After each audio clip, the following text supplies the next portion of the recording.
Hi, I'm Mike Stanzik, and this is Digital Electronics Classroom.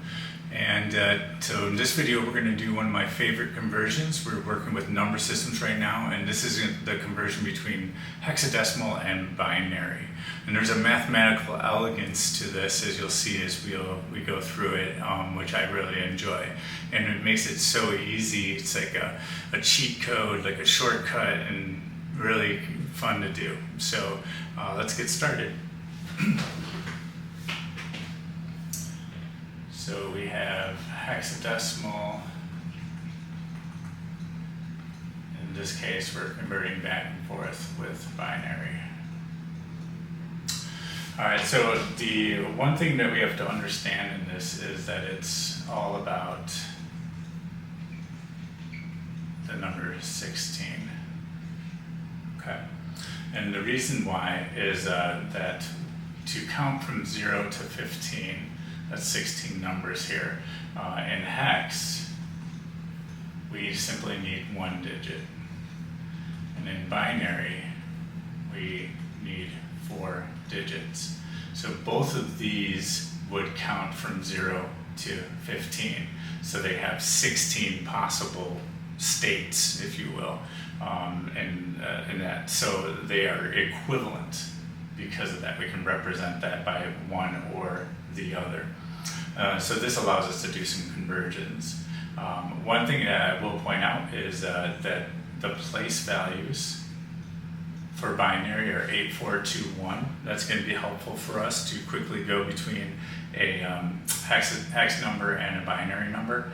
And then for hex, we also want to remember that the numbers 10, 11, 12, 13, 14, and 15 are written as A, B, C, D, E, and F, respectively. Okay, so let's do an example. So what if I had the number 4 in hexadecimal? What is its binary equivalent? Well, I'm going to write out 4 spaces. It's going to be a 4-digit binary number, and then I choose the places that make up the number 4. So there is a 4, that one. All these are 0. Boom! Nice, right? It's so easy, so simple. It's wonderful. Let's do the other direction. So actually I'm going to put another column here for hex so that we don't get confused about which way we went. And so this time we'll do, let's see, 1, 1, 0, 1. That's good. And so what do we have here? We have 8, 4, 2, and 1. So we got 8 and 4, which is 12, plus 1 is 13. So this is going to give us 13, but remember 13 is actually D. And so this is D in hex. And so again, so quickly we can move between those two different bases. So let's do another one here. So what if I had E? And so E is 14. And again, I have to choose. I got 8, 4, 2, and 1. So 8, 9, 10, 11, 12, 13, 14. And so we get the number 1110. All right, so pretty cool. Let's take a look at some larger numbers now. So one thing that's cool about in hex is that if I go from one number to the left, one place value to the left, that's multiplying by 16. And so that represents a multiplication by 16. Okay, so to do that in binary, I have to move over 4 digits. And so to multiply by 16, I have to go 4 digits over like that. So essentially what I'm doing is I'm shifting by 4. So this set of 4 is shifting over, and by doing that, it's multiplying by 16. And so what this does for us is that if I have a hex number,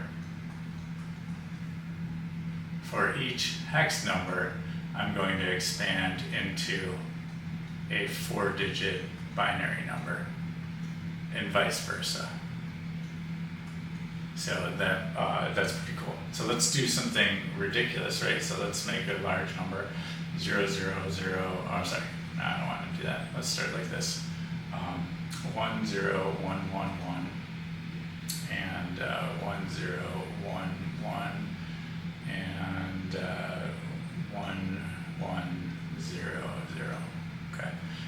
So I have a binary number and I want to divide it up into groups of 4. So that's a group of 4, that's a group of 4, that's a group of 4, and then I have a 1. Well, the cool thing about it, notice that I started at the decimal point, or the binary point in this case, right? So we always want to start there. So I got 4 moving left from that point, 4, 4. Now we have a 1. Well, we can always add zeros in front of our number. That doesn't change the value of it. So I can do 0, 0, 0, 1 to get that number. And so remember, the place values are 8, 4, 2, and 1. And so for each of these, I'll just convert it into its value as a group of 4.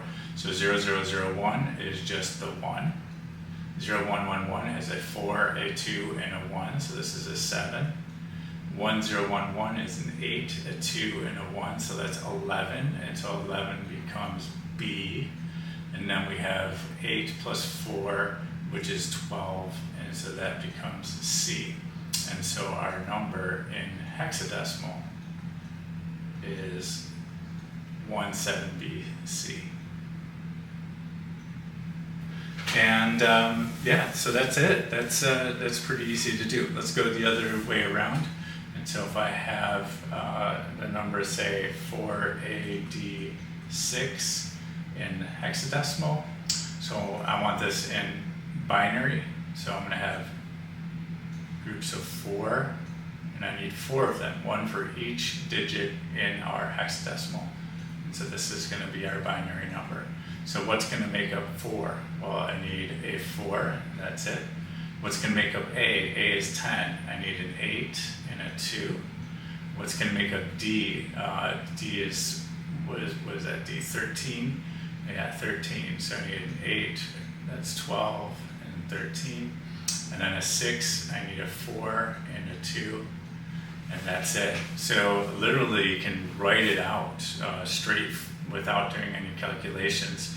And that's why I think it's pretty amazing. That elegance of looking at the representation of the number 16 and that shifting it over is just a multiplication of 16, so that still aligns with these groups of 4 binary equal to 1 digit in the hexadecimal. Thanks again for watching. I hope you enjoyed that. I hope you had value. Have a nice day.